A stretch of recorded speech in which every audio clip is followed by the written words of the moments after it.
Rahimin. Amin ya rabbal alamin. Nomor 196 Al-Hikam.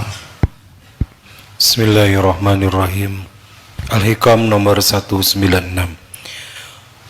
Kullu kalamin yabruzu wa alaihi kiswatul qalbi alladhi minhu baraza. Tiap-tiap kalimat yang keluar pasti membawa corak bentuk hati yang mengeluarkannya. Dalam peribahasa, kullu ina'in yandahu bima fihi. Tiap-tiap bejana itu pasti mengeluarkan yang terisi di dalamnya. Mulut seperti moncong teko, hanya mengeluarkan isinya. Mulut seseorang, perkataan seseorang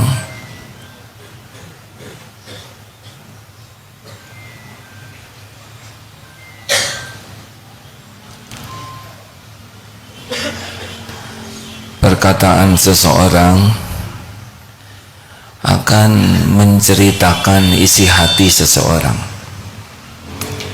Jadi kita tidak bisa mengatakan orang itu baik hanya kata-katanya saja yang jelek. Tidak mungkin. Karena orang yang hatinya baik, perkataannya akan baik. Tidak bisa dikatakan orang itu sesungguhnya hatinya baik, hanya kata-katanya saja yang kasar. Tidak bisa. Karena apa yang ada di hati, salah satu ekspresinya adalah kata-kata yang keluar dari mulut kita. Rasulullah sallallahu alaihi wasallam bersabda, "Man kana yu'minu billah wal yaumil akhir falyaqul khairan aw liyasmut." Barang siapa yang beriman kepada Allah dan hari akhir, hendaklah berkata baik atau diam.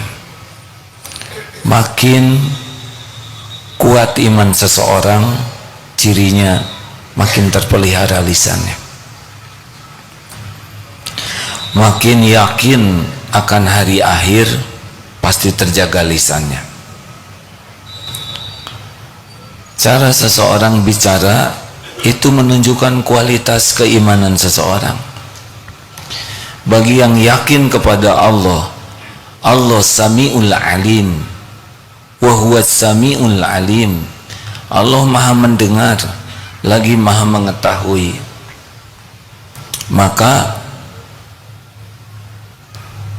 kita yakin bahwa setiap ucapan ini pasti didengar oleh Allah. Pasti. Itu orang beriman.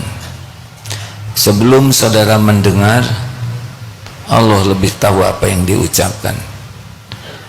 Pendengar tidak tahu apa yang di hati. Allah tahu apa yang ada di hati. Ucapan ini ria, ujub, dengki, sombong, Allah sudah tahu. Ucapannya bohong, Allah tahu. Wa huwa alimum bidatis sudur, dan dia mengetahui apa yang dibisikkan di hati. Wa asiru qaulakum awijharu bih innahu alimum bidatis sudur. Al-Mulk ayat 13. Dan rahasiakanlah kata-katamu atau engkau zaharkan, sesungguhnya Allah tahu isi hati. Hadirin, orang banyak bicara itu sedang membuka aibnya sendiri. Kalau orang banyak bicara, dia sedang cerita kualitas dirinya. Padahal perkataan kita tidak bisa mengubah apapun selain menambah dosa atau pahala kalau benar. Kita tidak perlu bersilat lidah agar orang lain kagum, karena sebetulnya yang membulak-balik hati orang bukan perkataan kita. Yang membulak-balik hati orang adalah Allah. Ceramah ini tidak ada manfaat kecuali Allah yang memberi manfaat. Ceramah ini hanya balik kepada penceramahnya sendiri. Kalau dia ikhlas dan yang disampaikannya benar, maka dia dapat pahala. Adapun saudara yang menyimak, tergantung kehendak Allah. Kalau Allah hendak berikan, paham. Kalau Allah hendak balikan, tergugah. Ini tidak bisa menggugah siapapun. Bagaimana bisa menggugah hati saudara, sedang tahu juga tidak hatinya di mana dan bagaimana?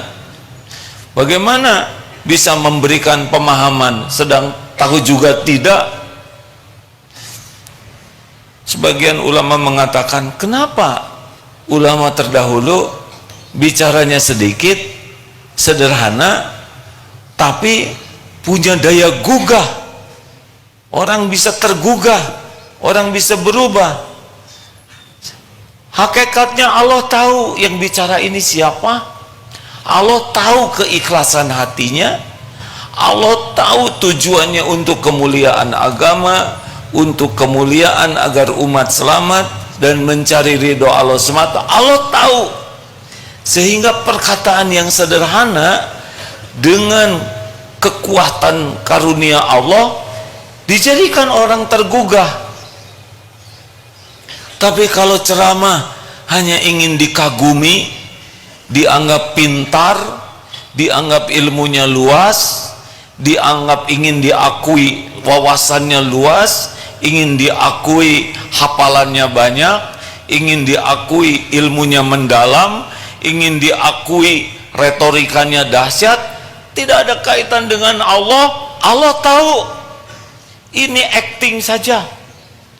Mungkin orang mendengar, mungkin orang tertawa, mungkin orang datang, tapi belum tentu oleh Allah ditakdirkan dapat pahala yang orang tergugah.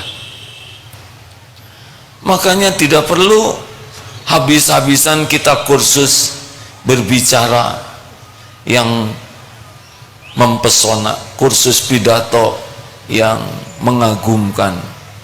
Bukan tidak boleh, silakan saja, tapi semua itu tidak ada artinya kalau tidak ada keikhlasan.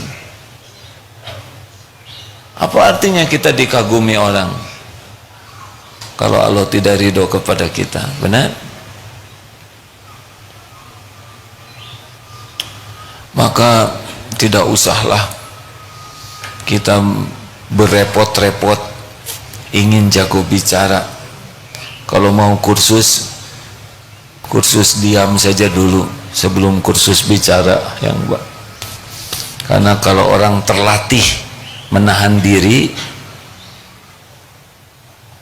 insya Allah ketika keluar kata-katanya akan baik.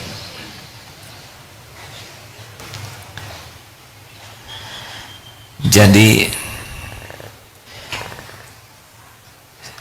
sebelum kita bicara, bagusnya kita bermujahadah dulu, meluruskan niat. Apa nih bicara?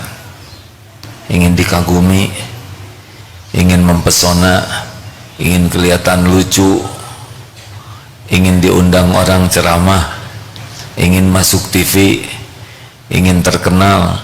Mau apa? Tidak ada apa-apanya. Yang penting setiap perkataan diterima Allah jadi amal soleh. Itu mau apa kita bicara banyak kalau tidak jadi amal soleh? Benar? Mau apa? Kita mati membawa amal. Benar? Kalau memberi nasihat juga tidak usah panjang lebar, bertele-tele. Mau apa? Bukan tidak boleh bicara banyak, tapi pastikan setiap kata-kata yang keluar itu jadi amal, niatnya benar, yang disampaikannya benar. Selebihnya Allah yang membulak-balik. Perlukah kita dikagumi orang lain?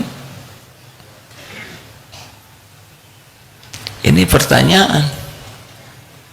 Perlukah kita dikagumi orang lain? Hah? Perlu tidak? Terus kalau orang kagum ke kita mau apa? Tidak ada apa-apanya. Sedunia kagum kepada kita, tapi Allah tidak ridho kepada kita, pasti rugi. Tidak ada apa-apanya kekaguman orang sedunia. Tidak ada apa-apanya sama sekali. Yang ada apa-apanya cuma satu, keridhaan Allah. Kalau Allah ridho kepada kita, walaupun kita tidak dikagumi orang, kita pasti beruntung. Makanya tidak usah pandai bersilat lidah, tidak usah jago berdebat, bersihkan saja hati sampai sekuat tenaga. Tidak ada ria, tidak ada ujub.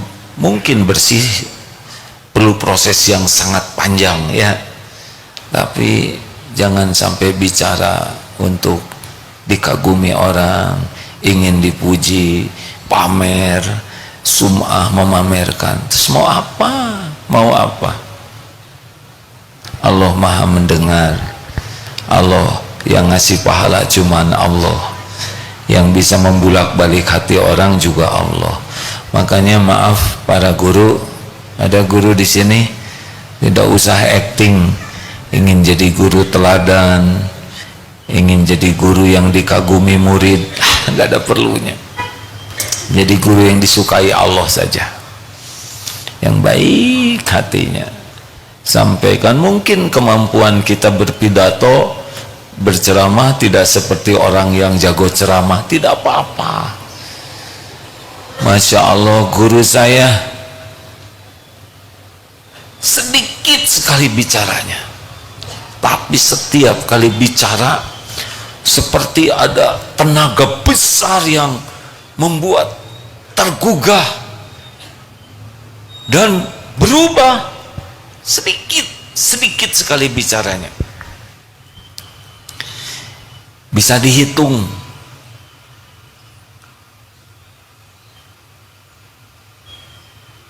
Hampir 10 tahun belajar, bisa dihitung kata-katanya, tidak banyak, tapi setiap kata-katanya selalu ada tenaga besar, entah bagaimana, dan kecenderungan untuk mematuhinya itu kuat sekali.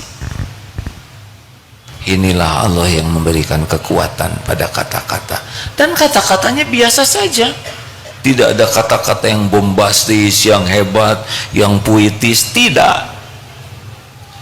Maka kita tidak usah memaksakan diri ya.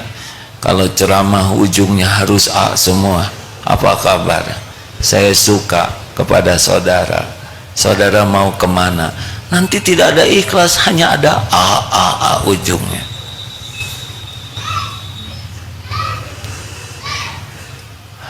Kalau memberi nasihat, sampaikan dengan ikhlas, karena Allah yang bisa mengubah.